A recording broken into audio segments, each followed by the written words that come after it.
right, it knows. All right, cool. I'll start off. I'm Swinny. I'm glad it's warm in here, so I don't freeze to death while I'm talking about this. All right, I guess a little bit about me before we start. I'm a senior engineer at USA. I work in our infrastructure space where I support a lot of our developer tools and like internal developer tools. I build all the tools that developers at our company use to develop. And building all that infrastructure means that I'm basically drowning in containers on a daily basis and dreaming about them and doing other stuff. And one day I was like, yeah, how do these things work? I want to know more. So like anything, I opened up my laptop and was like, what is a container? So I'll date myself. Let's talk about the history of containers. So Docker containers have existed for a while before that a little bit, but Docker really took the industry by storm in 2013 when they came out with their Docker platform, which a lot of people use on a daily basis, and that's what people know as containers. They refer to it as like a Docker container. Docker is just one brand of type of thing. So Docker comes out and they're like, hey guys, we made this little box and you can put all your software in the box and you can deploy it to these servers and it just works. And people are like, okay, cool. And then like kind of over, and some people are like, that's a fad, it's going to die in like 2 years. And some people are like, this is really awesome, we think this is the future, whatever, blah, blah, blah. All right, year or so goes by, and Google walks up on stage and they're like, guys, we think containers is the future, and they launched this thing called Kubernetes. Okay, and Kubernetes is like this huge container orchestration platform built on top of their Borg platform, which there's a whole history there. We don't have to get into that. But Kubernetes, everybody in the industry looks at this and they're like, whoa, okay, this is like actually totally the future. People are like going for it. And it's Google, so that kind of helps. They're like this popular tech company in case you've never heard of them. And so Google walks up and they're like, yes, this is the future. And everybody's like, all right, maybe we should kind of learn this container thing. And that's kind of when I started hearing about it. So I'll date myself. That's about the middle of when I was in college. So I'm still pretty young. And I was like, cool, containers are cool. I can like type Docker run and things happen. And I don't know what I'm doing, but it prints stuff on the screen and things are surely happening.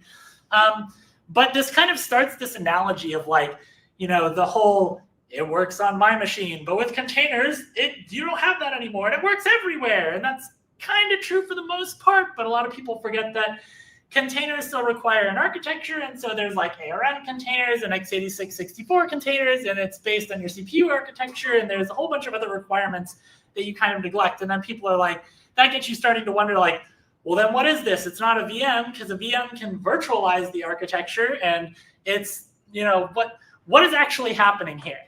And so this is where we'll talk about that there are really three main ingredients to building a container. Okay, namespaces, chroot, and C groups.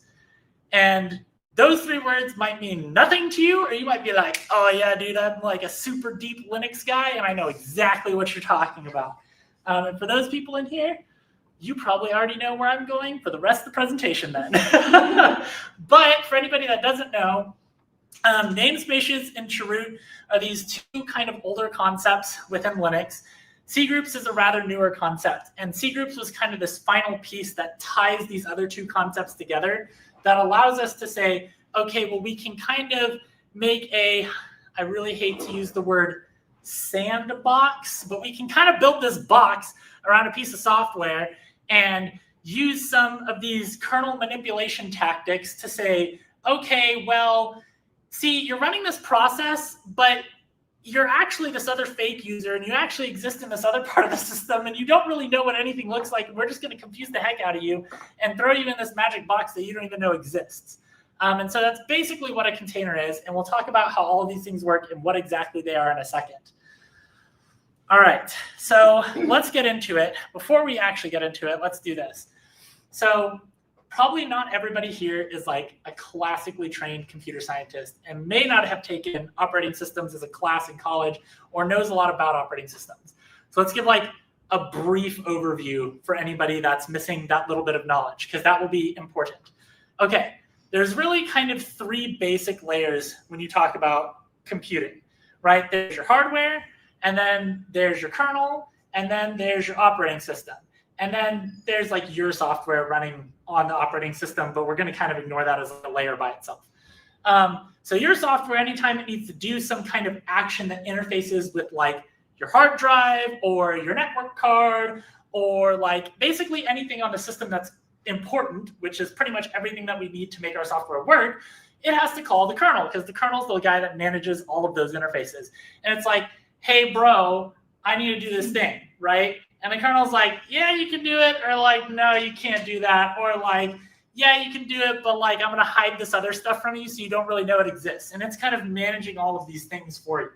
And so containers are really a trick where we tell the kernel, hey, we're going to make this process, but we're going to namespace it, and we're going to change where it actually thinks the root directory is, and we're going to apply all these other properties to it. And so let's talk about what those are. So let's start with namespaces. Okay, it's a kernel level feature, like we talked about, right? And if you think I'm talking about like Docker Swarm namespaces or Kubernetes namespaces, these are not the same namespaces. Like every word in our industry, it's super overloaded because we love doing that in this industry for some reason. But namespaces here basically are process namespaces. They give processes like different views into parts of the system. And so like you've got the mount namespace, which controls file system mounts. Each mount namespace can have like a different set of mounted file systems. So you can say like, hey, mount namespace A can mount this file system, mount namespace B can mount these file systems, and they can look at different things entirely and not even know each other exists. There's a PID namespace. PID stands for process ID, and it isolates process IDs from each other. So like when you start up your computer, there's like process ID 0, and process ID 0 is like the actual process that like runs the system. And then it starts counting process 1, process 2, process 3. And like usually if you're running a system and you run like PS, which is the process list command, you get like process IDs that are in like the thousands. And it's because there's been like so many processes that have been run over time, right? But PID basically is just some file on a disk somewhere, because everything in Linux is a file, as we all know. And basically, the kernel can just say, yeah, instead of looking at this file, how about you look at this file instead? So the kernel can just kind of trick you and say, you're actually PID 0, but you're actually PID like 3,812. But I'm not going to tell you that. You're PID 0. It's fine. And so we can kind of hide from you like what your process ID counters are. We can separate networks. We can separate inter-process communication. We can separate this thing called the Unix time sharing system, which sounds really stupid and not valuable at all. You're like, the computer time? Like, who cares about that? Well, kind of yes and no. It turns out the Unix time sharing system is also responsible for things like your host name and your domain name and like a bunch of other things like that. So that will become critically important when we talk about a container, because like anytime you do container networking, like if you've ever used Docker before and you like exec into a container and you're like, hey, I want to call this other container and his name is like Fred number 12, right? You can just be like, Fred number 12, I want to like talk to you now. And you can use the Fred number 12 at like the container name as the actual host name. And that's because it changed the Unix time sharing system host name, but only for that container. So it namespaced the host name, right? It can do things like user IDs. And then the last thing is C groups. And we'll talk about that later. C groups get kind of fun and interesting and weird. All right. Second ingredient you need this thing called chroot, right? Chroot is short for change root. So anytime you're on like a Linux computer and you cd / and you get like all those files like bin and mnt and like, you know, tmp, all these like files that you expect to see, right? Like that's your root directory, right? And you know that cd / is like the lowest directory in the system. Like that's it, right?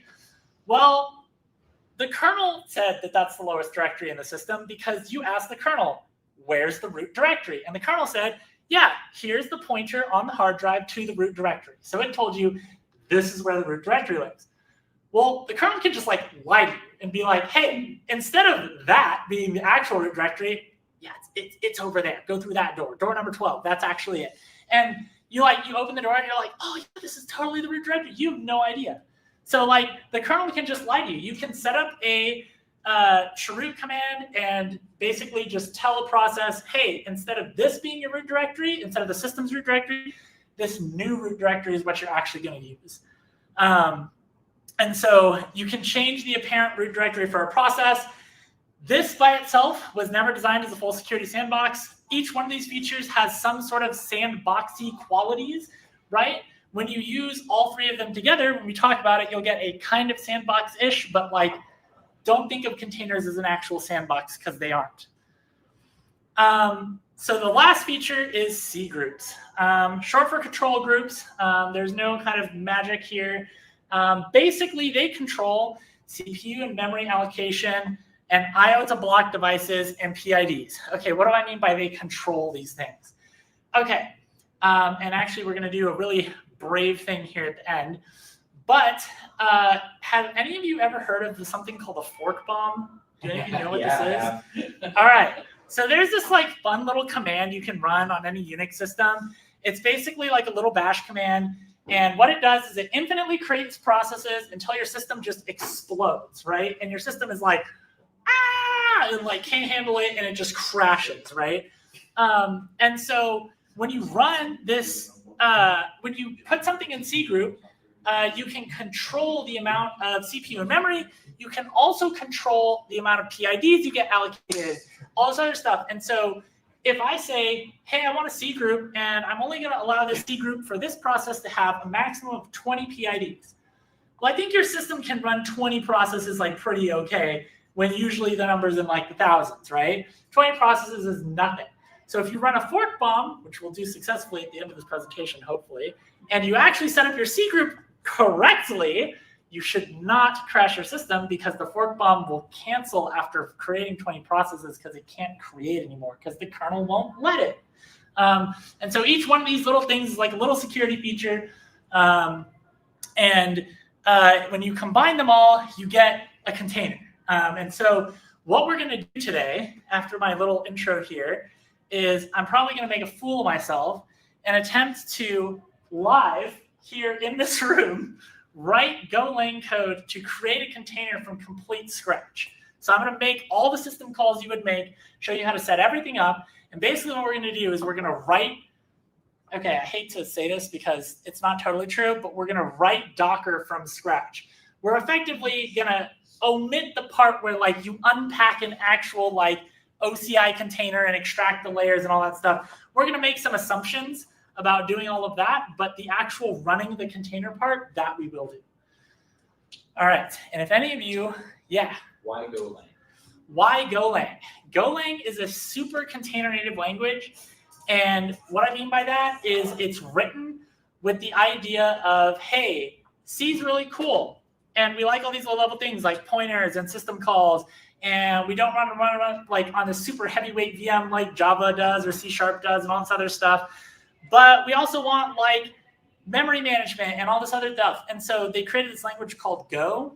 And Go is this awesome language that's super container native because it packages everything when it builds into one binary.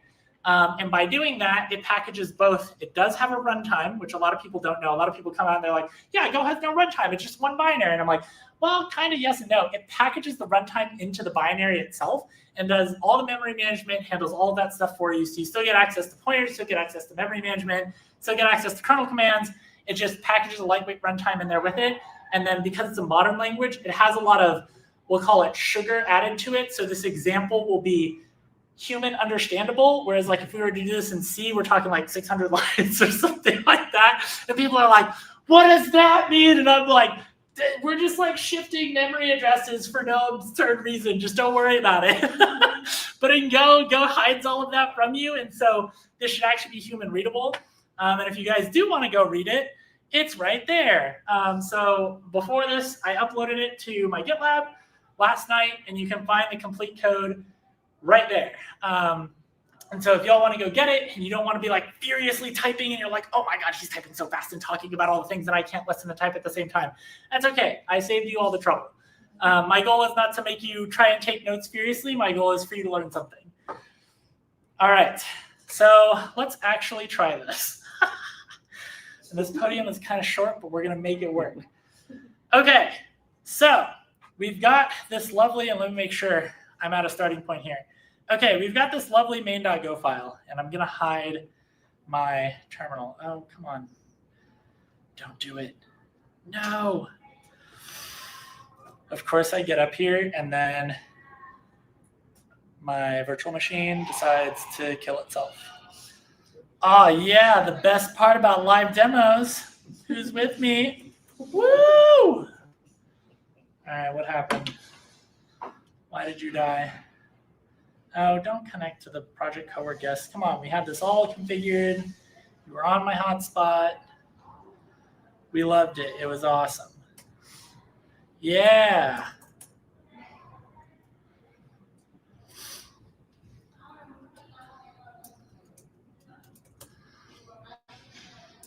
All right. So if you're wondering, Swinny, why the heck are you using a virtual machine? Okay, you remember how I kept saying Linux, Linux, Linux, Linux, these are features of Linux, this is features of Linux. This is a Mac. So I do love Linux. Linux is great. I don't want to spend every waking minute of the day editing my desktop environment and figuring out why my computer doesn't boot. So I use a Mac. I love my little Mac. But things like C groups, so some stuff is available and some stuff is not. And so, fun fact, you've all heard, if you use Docker, about the Docker engine, right? What is the Docker engine? Fun fact, the Docker engine is a lightweight Linux VM underneath the scenes to run all of your containers. And so why am I using a Linux VM? Because every containerization platform, unless you're already running on Linux, also uses a VM to run its containers. And so we're just kind of emulating, and my little VM guy is just sitting over here. He's doing nothing. Nothing important. All right. So we've got this basic Go program, and I'm going to walk you through kind of my boilerplate that I've pre-set up. That way you don't have to like spend time like writing boilerplate and figuring out why it doesn't work. And then we're like, oh my God, stuff is broken. All right. So we've got a main function, right? All our main function is doing is saying, hey, do you have 2 arguments? If you don't, you should have 2 arguments. And then it looks at the first argument and it's like, is the first argument run or is it child? If it's run, I'm going to call the run container function. If it's child, I'm going to call the container child function. And if it's anything else, I'm going to blow up and be like, you should have put run or child. The run container function, all it does is say, hey, I'm running whatever you put as user, whatever user I am, in process, whatever process ID it is. And the container child function says the exact same thing, except it just put child in parentheses so you know which one's which. And then I have this fancy little function at the bottom, so I don't have to keep typing if error not equal to nil, panic error a bunch, and it's just called check error. And that will just save us a lot of space when we're typing out all of this. That way you guys can see more code on the screen as it goes. Is this big enough? Okay, everybody's good? Cool. Can you make it bigger just a little bit? Like that? Yes. Yes. Dope. All right, and we can close the sidebar because there's only one file in the project, and that's all we're ever going to have. All right. Can I make these bigger? No. We're stuck with tiny terminal guy at the bottom. And if you go into the settings. Yeah. But don't worry about it. All right, we won't worry about it for now. Okay.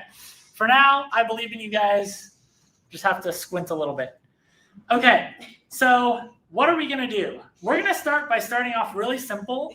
And basically what we're going to do is we're going to tell our run command, right? So if you do Docker run, you give it some image name usually, right? And then you can give it like a command, or the image has a pre-baked command inside of it, and it just runs that command. So we're going to emulate that by making ours. So our version of the Docker part of Docker run is going to be go run main.go, because that's how you start the program. So let me move to the directory this is in, because everything got reset because this presentation loves me. All right, so I've got all my Go files in there. And if I do go run main.go, and just wait a second, because it is a virtual machine. She's not lightning fast. You got to give her a second. She's trying hardest. It's going to be like, oh, no, you didn't type anything. What the heck? Why would you do that to me? But if I go run main.go and I type run, so that first bit, go run main.go is our version of Docker. Then you got the run part. We're telling it, hey, run something. And then let's say I wanted to run like ls or something like that, right? We should get that little status message, running ls as user 1000 in process 1783 or 1703, 1703. Okay, great. We're running ls as user 1000 in process 1703. Great. So to start off with, we have a working program that does something. Okay, let's actually make our run container run the thing. So let's start really simple. So if I just declare a variable called command, oh my gosh, typing on this is way harder than I thought. And I do exec.command, I can give it a name, and our little AI friend is actually helping us out here today. Oh, thank you, friend. All right, so what this says is I'm gonna make a command. The first part of the command is what I'm executing, which is what I passed into os_args@2.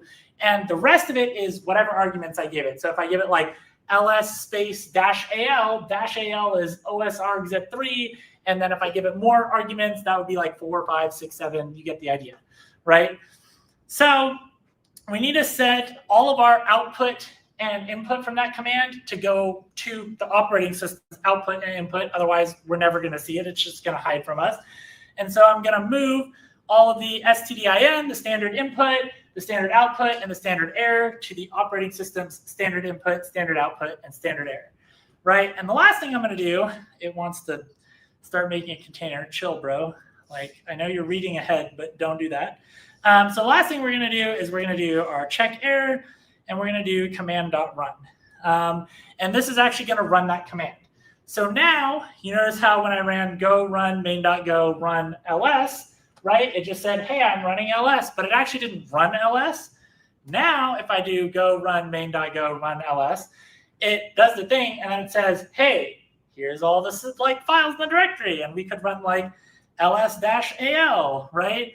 And we would get what we expect. And I could even do something like, hey, run sh. And now I'm actually in a shell somewhere else, and I can like type into this and actually see stuff and get back out of it. All right, cool. So we've got this little like wrapper that just takes a command and executes it as another process, right? We've got the basic part. So now that we have the process, we can actually start manipulating the process and taking that and actually adding stuff to it. All right, so let's talk about the first thing. So I'm going to use this go run main.go sh a lot because it's really convenient to just start a shell and then run everything in the shell instead of having to type like different commands over and over and over again. So let's start with the first thing. Let's isolate ourselves from the actual Unix time sharing system, right? So we talked about the hostname thing. So if I type hostname, right, I get container, and over on the left, if I type hostname, I also get container. And let's say if I change the host name by doing like hostname test, right?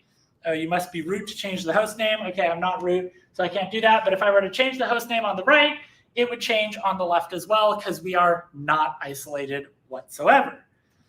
But if I start doing stuff like isolating our process from actually being able to do anything, so the way that we do that is we have to tell the kernel, hey, we want some flags when we run this process, right? And these flags are kind of important. So it read ahead, but if we do command.sysproc attributes, right, system process attributes, right, and this takes like a little structure called syscall.sysproc attributes. It has this lovely attribute called clone flags. If I can spell clone flags, right? And there's like a whole bunch of these things. So they're all in this syscall namespace, right? And the one that we care about is syscall.clone new UTS. So syscall.clone new UTS. And so you can see there's like a bunch of these things. And if I go in here just for fun to show you, this is how many there are. There's a lot. So you can clone VM, clone file system, clone files, clone SIGHAND. There's like a billion of them, right? And each one of them has a little value. And so we'll actually OR them together. We'll do some bitwise operations to actually combine all these together as we add more and more of them, right? But just to start, this is like the super basic, hey, I want a new Unix time sharing system. And so now if I run hostname and I do my standard run sh, oh, it's going to tell me operation not permitted. And it's because I'm trying to access stuff that I don't have access to. Okay, so I could cheat the system, which we'll do here, because I'm trying to make kernel calls, and I could run this as sudo and get super user access, and then say, hey, host name, right, which is container, and I want to make the host name test, and it'll be like, okay, and just to prove it to you, host name is now test, and host name over here is container. So I've changed the host name, but it didn't reflect on the other side. But it took the super user to be able to do this. Well, that's not super useful. How many IT companies give you root access to your machines? Not a lot. Security people are like, whoa, what? I'm sorry, what? Why do you need root access? Yeah, I don't think so. Nice try. So there are these things that people are like, oh, how do we do this? Well, you remember those things that I was talking about earlier where you can create new namespaces for like users and groups and all this other stuff? Well, they were like, well, what if we just like conveniently trick the container into thinking it's root by mapping the user ID that you're currently working as the 0 user ID, which is root, inside the container. And they're like, big brain, we can just trick the container. And then it's like, oh, I'm so smart, guys. So that's really easy to do. Turns out there's this thing called UID mappings, which just takes a syscall sysproc ID map. And look at that, it wants to tell us what's going on here. So what this says is, hey, the container ID, right? So the ID inside the container, well, this is wrong. AI tried. AI gave it its best bet. So this is supposed to say the container ID is 0. So inside the container, we are user ID 0, which is root on any Linux system, right? And our host ID is going to be get UID. So our host ID says map container ID 0 inside the container to host ID whoever I am on the host, right?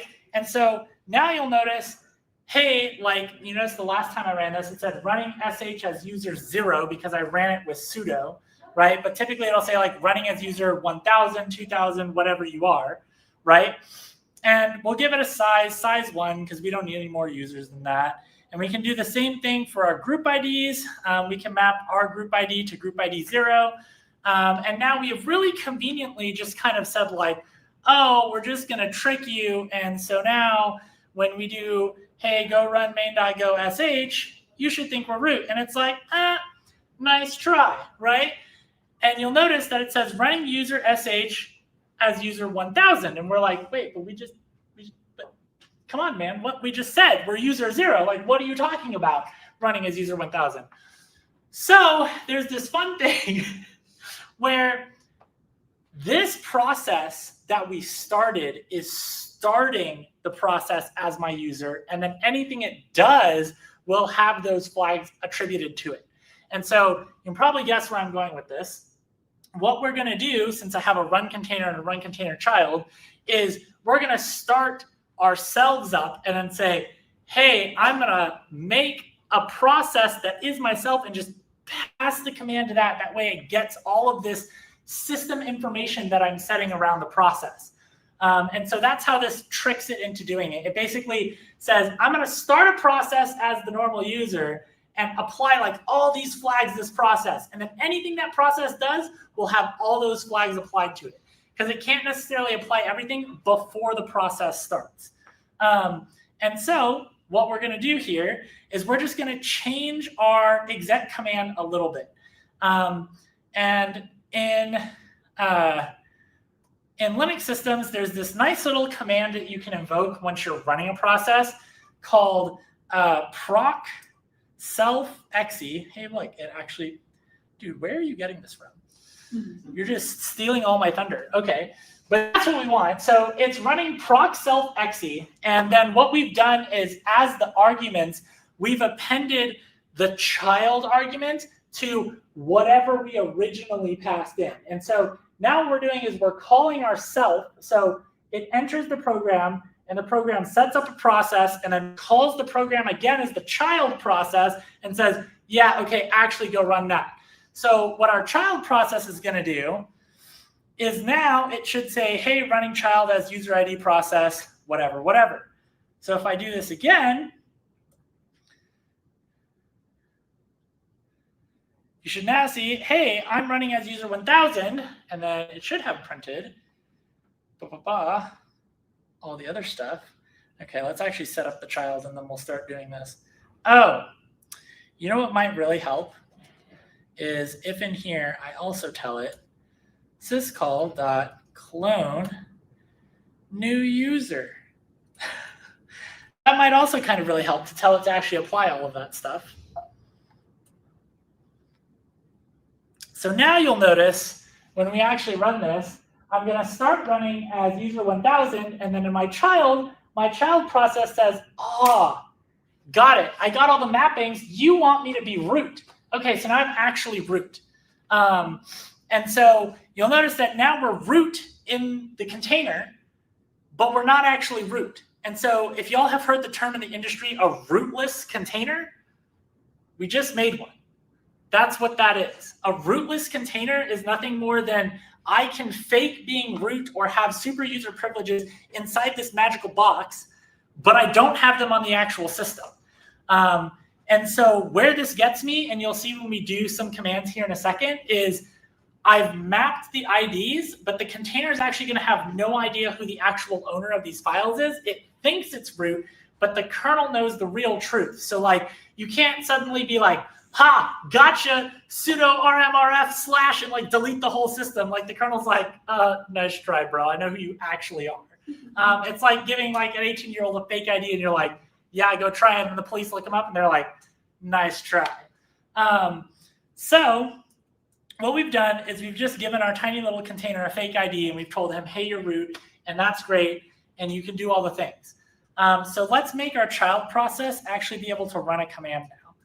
So we can kind of set up the same thing we did before with the command as osargs 2 and 3 and mapping stdin, stdout, stderr, and then we can do a quick check error on command.run.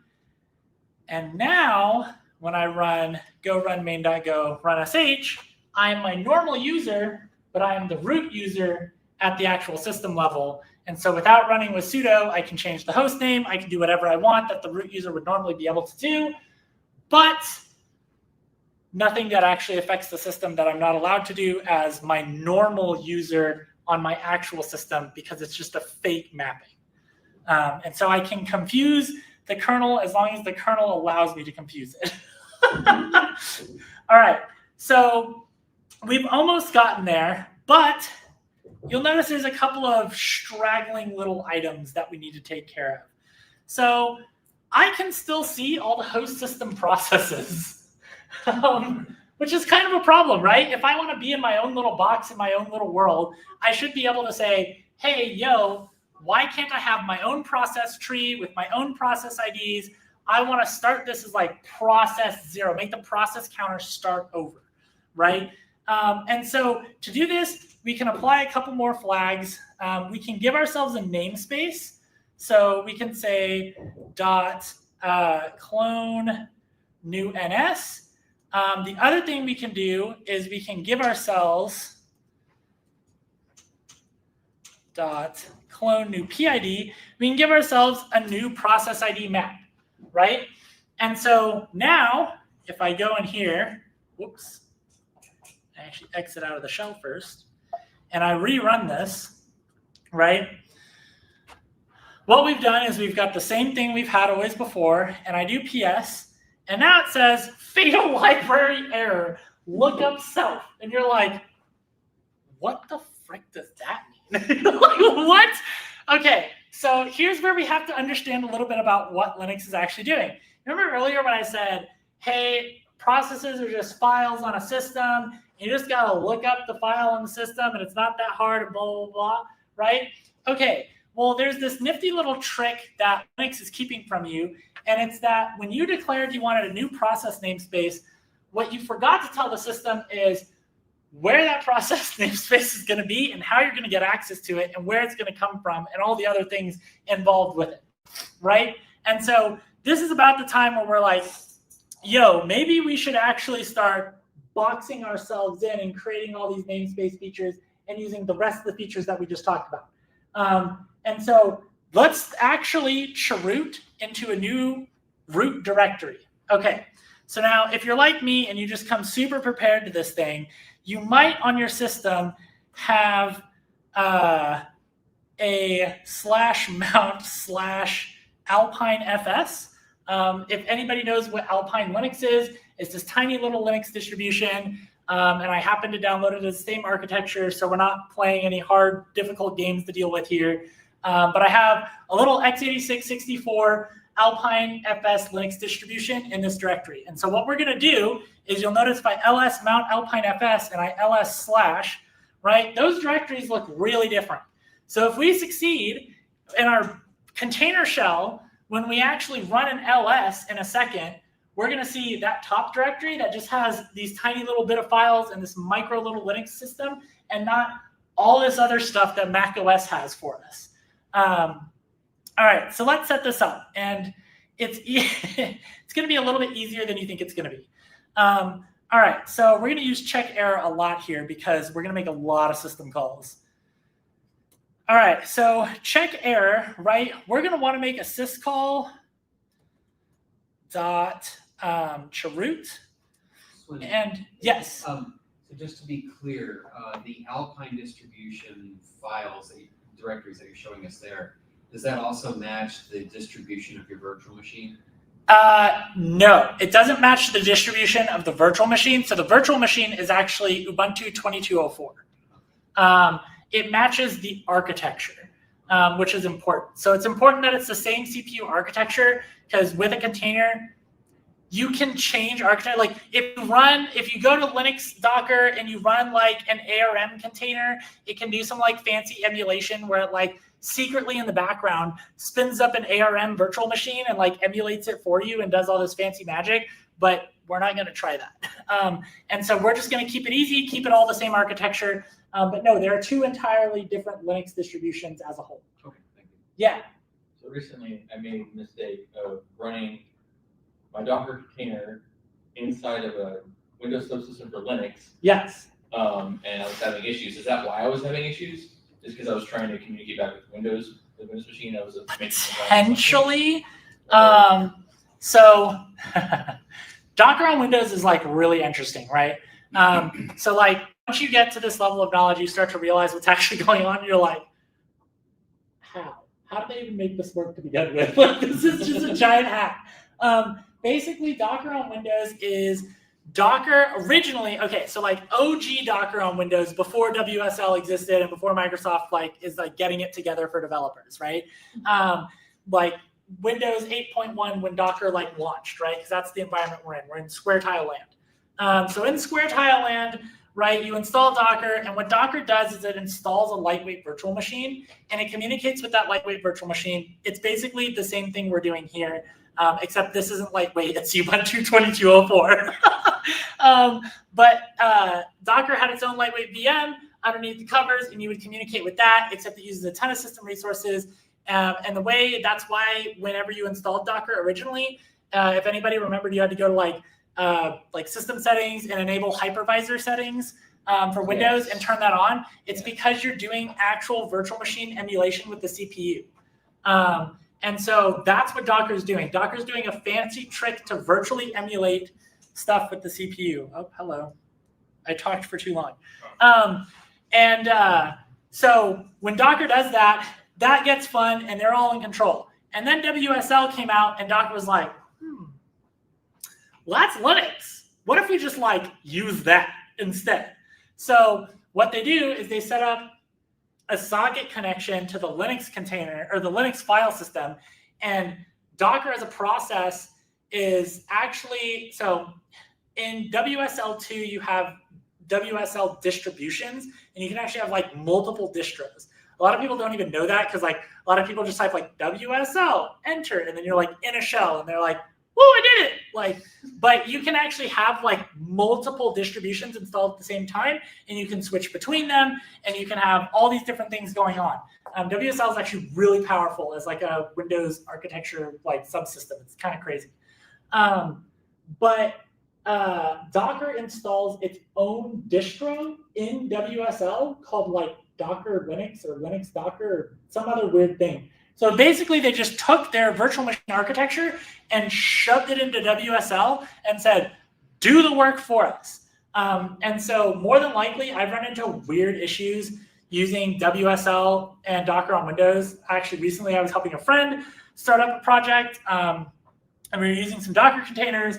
And like, there's like weird stuff with like Docker's networking, because what it's doing is it's using the networking of the Linux container. So it doesn't really understand your host networking, because your host isn't your host. Your host is your Linux system, but your Linux system is talking to your host. There's like a whole bunch of weird. So because they're not operating in a truly virtual machine environment anymore, like they've got all these extra requirements, and sometimes that can get a little funky with how you set up Docker containers. And so more than likely, my guess would be it was that. That sounds more accurate, because I was trying to set up a Plex server using containerization. Yeah. And I made the jump straight to WSL, running Docker off of WSL. Yep. I was like, why is this not working the way I expected it to? It's Windows, just play games on it. Yeah. Having to go back This to is my Windows. man right here. It's Windows just playing it on it. That is exactly my methodology with my Windows machine. That's why I also have a Mac sitting in front of me. I am a gamer. I do have a PC. It's a very nice PC. It is not my development computer. All right, so let's change root. All right, so let's chroot into this mount alpine fs directory.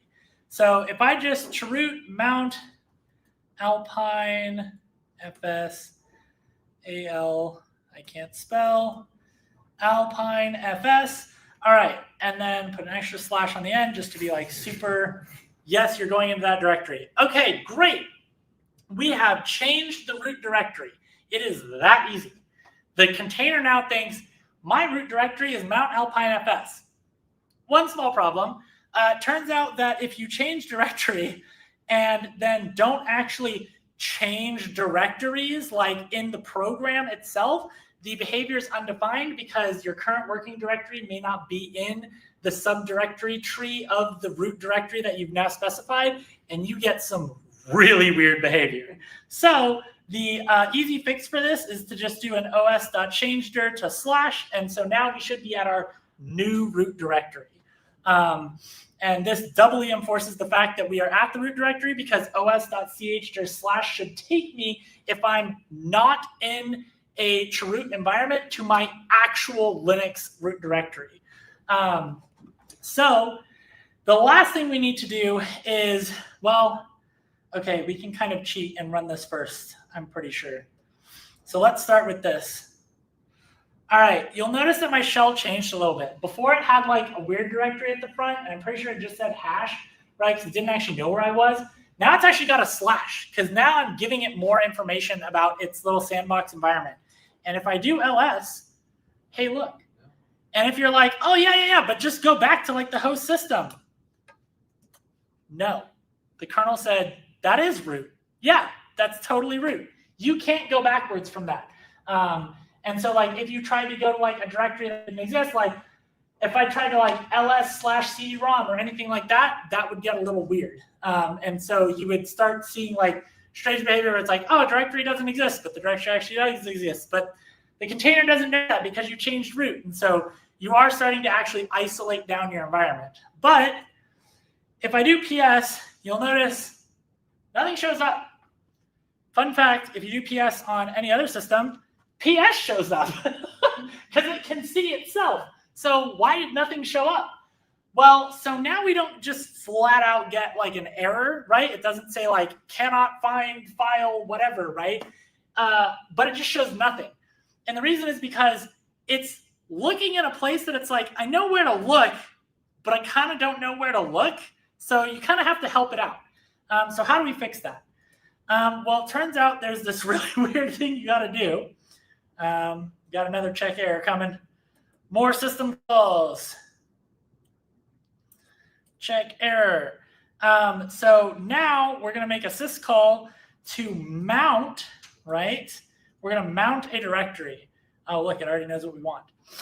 So there's this source that Linux uses to like find all the processes is the proc directory. And in fact, you can actually see it in my LS right here. There's a proc directory. But the container doesn't know where the proc directory is, right? So it turns out if you just mount the proc directory, it's like, oh, that one. My bad, totally forgot. And so that kind of reinforces the fact that like Linux and computers are really only as smart as you think they are. We just want to clean this up. And so if we just do a check error syscall dot unmount, because I don't want a bunch of stuff like freaking out, and we're going to unmount /proc, and we don't need any arguments or flags while doing so. All right, cool. Yeah. Why unmount /proc but not mount /proc? So you could mount /proc too. It's just here unmount proc. We could do it. It doesn't actually matter. /proc like they're the same thing. It's because I like start in the root directory, Okay. and so I'm kind of cheesing it. All right. So now, what's that? Oh my God! And look. We started over as process ID 1, which is like never before seen in Linux history ever. So how many times have you ever seen process ID 1 be proc self exec child sh? Never. So we have officially kind of like sandboxed ourselves into this environment. And that's great.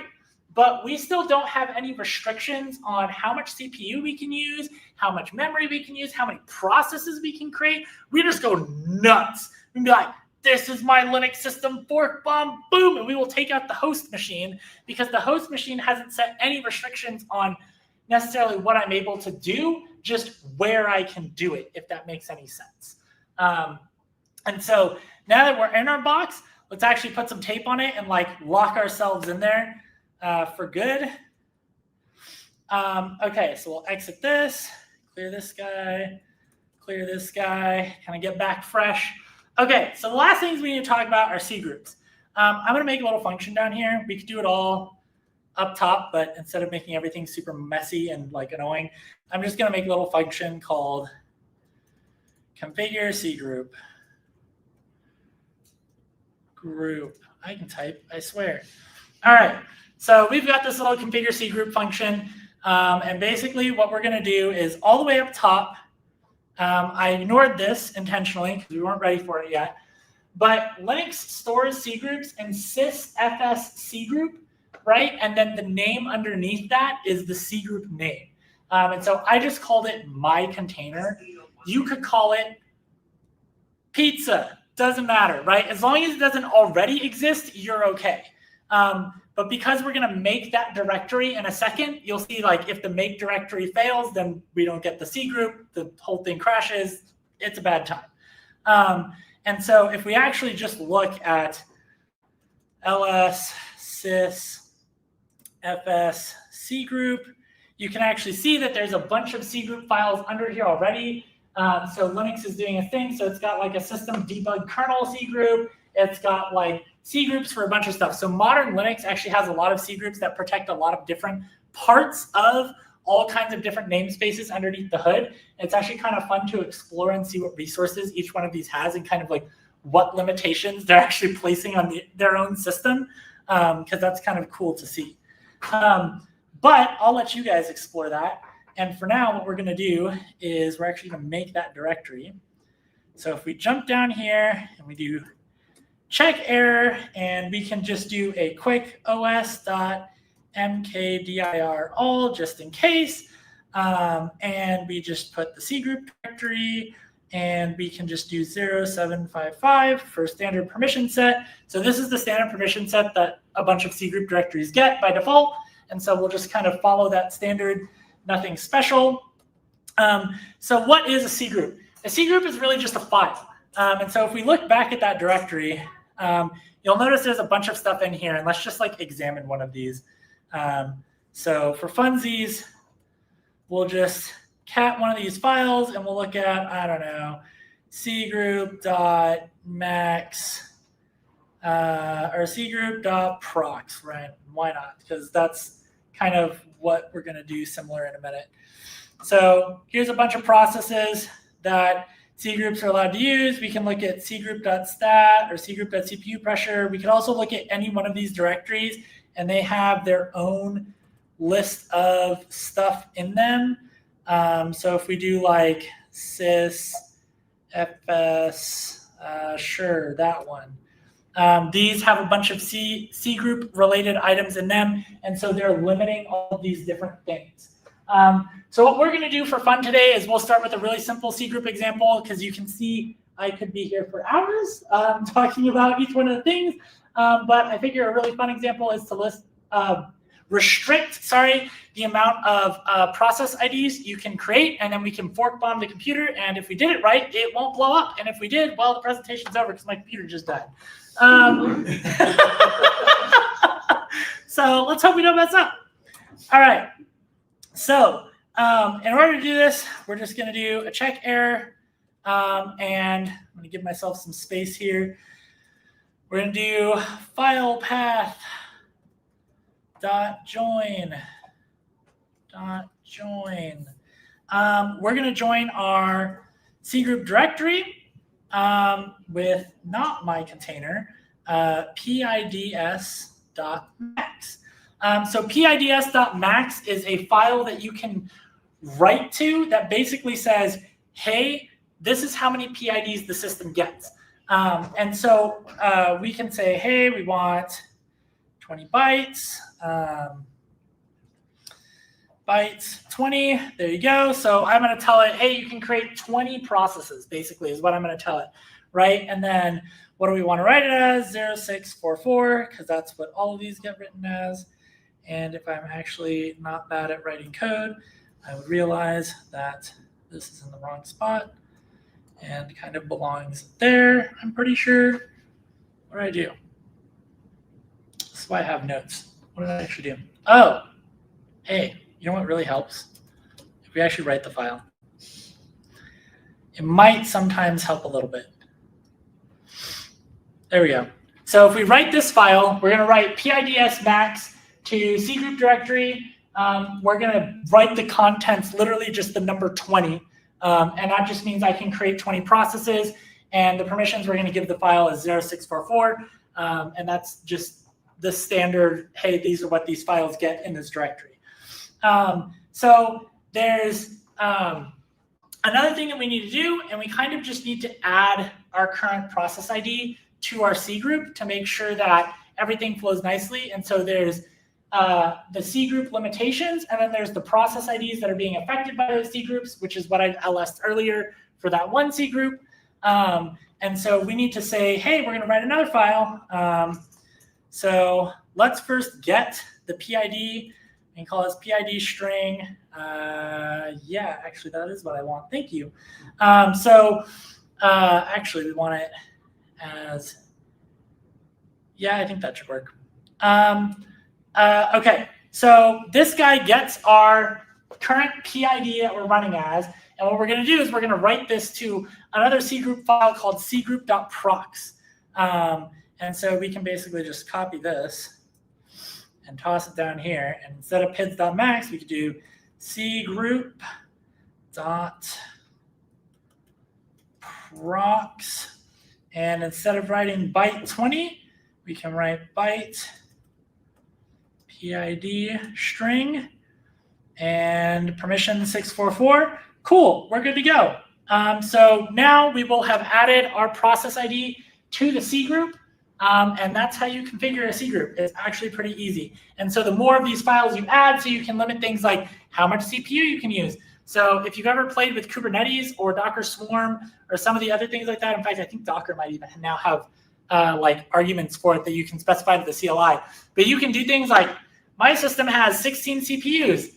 Yeah, I don't want you to use all of that. You get one of those. Like, nice try, right? Like, you're like, I don't know, an email server. You don't need 16 CPUs. You just need one CPU. Why would you need 16 CPUs?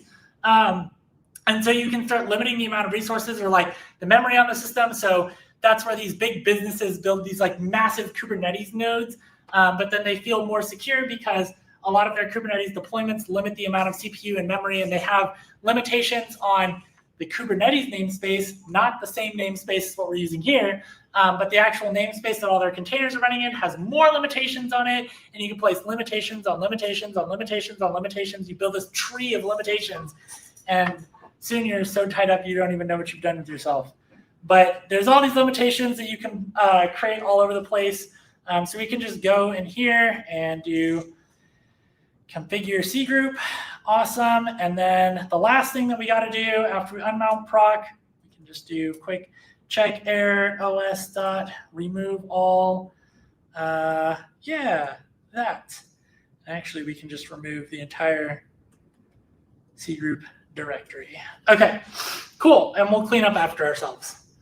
And so here what we're doing is we're just going to say we're cleaning up after ourselves. That way we don't, like if we run this twice, we can actually run it twice and we don't get any weird kind of results. So you'll notice now that if I do this, oh, well, that's not what I expected.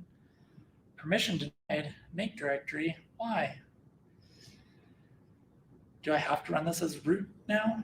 I shouldn't. Why would I get permission denied? All right, notes, you're on board. What did I do? C group directory, write the file. Did that, did that. I don't know. All right, well, we're gonna bypass this and I'm gonna cheat. I have permission now, got him. All right, cool. So now I can run PS and I still get all these processes, right? But I shouldn't be able to create more than like 20 of these things. So if I did, could I do like a bunch of just, so I could fork on myself for fun. Can we just like start with something really simple like this a bunch of times? Let's just start with PS like a bunch of times and we'll background all of them. All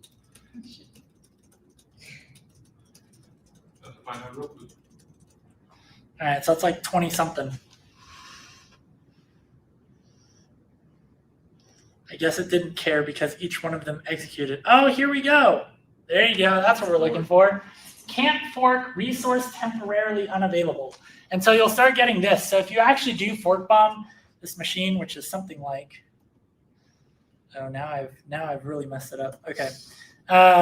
Something like you have to declare a function in bash. So it's like boop, boop. And then you can like do this. So we declare a function called colon, and inside the function called colon, we call colon and pipe it to itself, but in a background process. And then we do this. And then in order to do this, we call the function colon again or something like that. What is is it this? No, I'm gonna have to, we're gonna Google it on the fly. We're Googling on the fly. Oh, I'm on, this is not gonna work. I'm a liar. I'm not connected to the same network you think I am.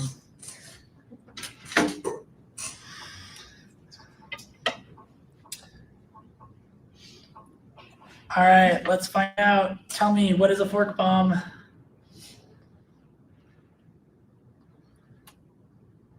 All right, it's this, right? This pipe to fork. Oh, is it literally that? Did I just need the space? No, it really doesn't like this. Okay. Is it because I called you colon? Are you really just mad? Fork, pipe, fork, ampersand, fork. Nope, it doesn't love me. Oh, it might be because I'm in SH instead of bash. That might be why. No, there you go. That's why. I got a semicolon. That couldn't be any more perfect for the end of the presentation. Write in a language without semicolons, forgets the semicolon on the one thing that needs it. Awesome. Okay, so you'll notice that basically I just get a bunch of sh can't open dev null. So it's like, ah! And the kernel is like, yeah, bro, you can only create 20 of these things. Why the heck do you think I would ever let you create more than that?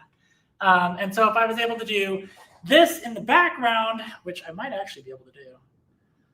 Let's see, can I do that? And then, yep. So you'll notice that I only get process ID 1, 7, and then 27 through 44. And that's it.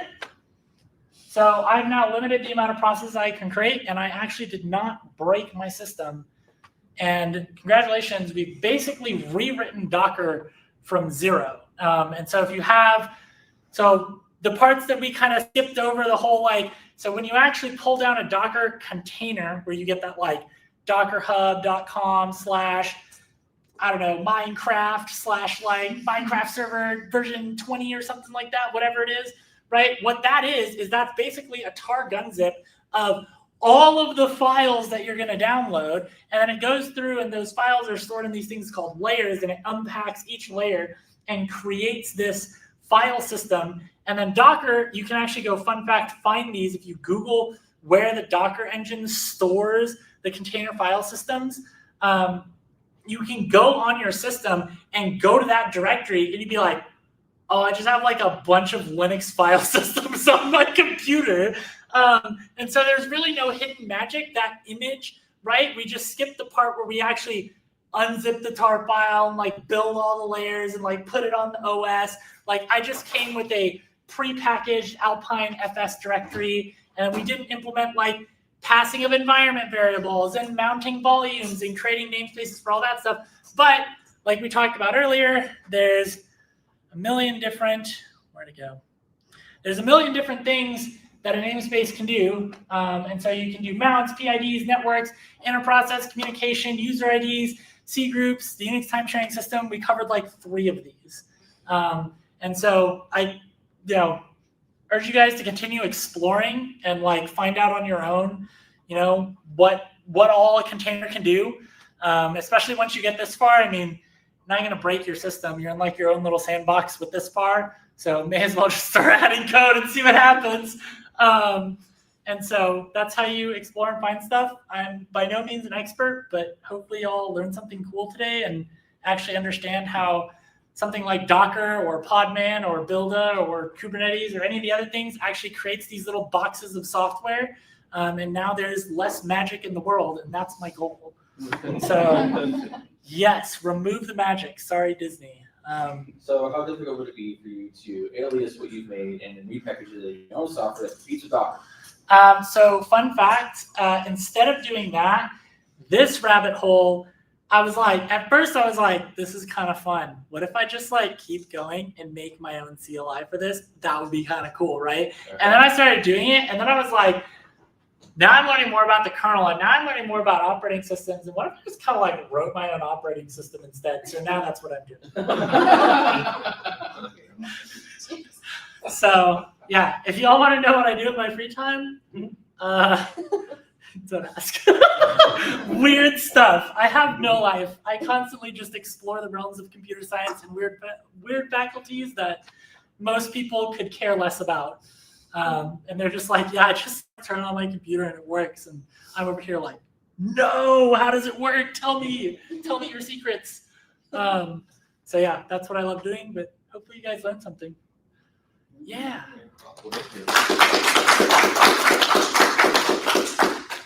Anybody have any questions?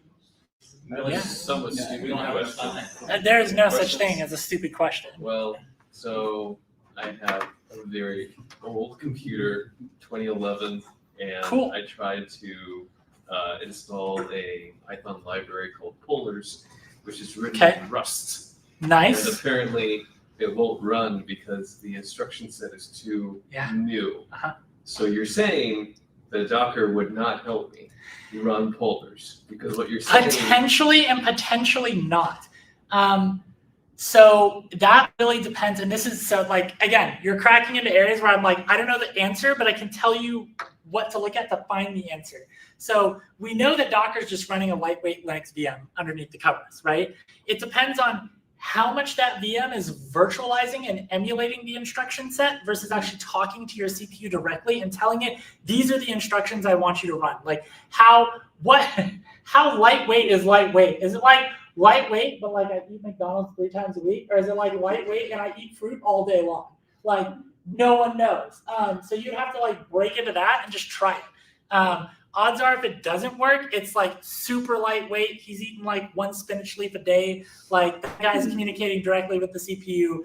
He's telling you, he wrote his own virtualization architecture, right? If it's not, so like this VM that I'm running here is fully virtualized, which is why when you run go run main.go, it takes like 9 million years to compile the smallest Go program ever, because it's actually virtualizing all the instruction sets and it's sending, so like it calls my CPU and it has its own instruction set and it's like actually computing what the CPU would compute with software. So if it's doing that, then you've got totally a chance because it's doing the CPU computations with software, not the actual hardware. But it would run very slowly. Right. It's kind of the same principle around like no one can run like Dreamcast games on like a modern PC, but if you fully virtualize the hardware and like emulate the hardware with software, you can totally do it because it doesn't matter. Okay. Yeah. That's actually a really good question. Everybody's like, I have a dumb question. Like, odds are it's not. Anyone else? Curious about Anyone anything? else? Awesome. All Thank right. you, Swinny. Yeah. Thanks, guys.